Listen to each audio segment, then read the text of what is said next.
by all means notify us. There's ways to get a hold of us through our public affairs, and I get those. It's not all love. The consequences of not providing a budget are clear. Without a sustained budget, ships will not receive the required maintenance to put to sea. The ships already at sea will be extended outside of port. Aircraft will remain on the ground, their pilots not at the sharpest edge. And eventually, ammunition, training, and manpower will not be sufficient to deter war. But I am optimistic that Congress will do the right thing and carry out their responsibility. I may be in the minority in this room when I say that, but I'm an eternal optimist.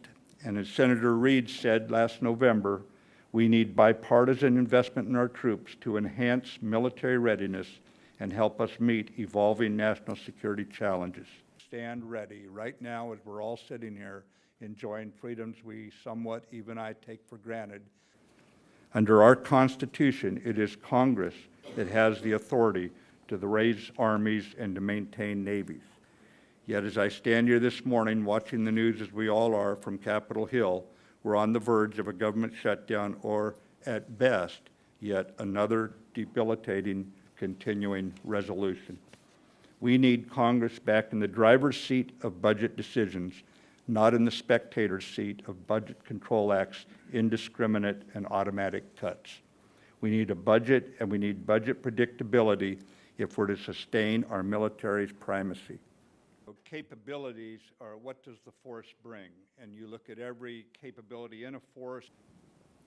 Now, many of us in this room were born free here in America completely by accident. All of us can live here by choice thanks to the veterans and the patriots who serve today in our military. Yet we today have an obligation to pass intact to the next generation the same freedoms we enjoy right now. That's an obligation that we have. That's not something we can simply abrogate to someone else. And I believe that this strategy, resourced appropriately, will ensure we live up to our responsibility to our children's generation. Reading the questions that have been submitted by the audience. So our first question.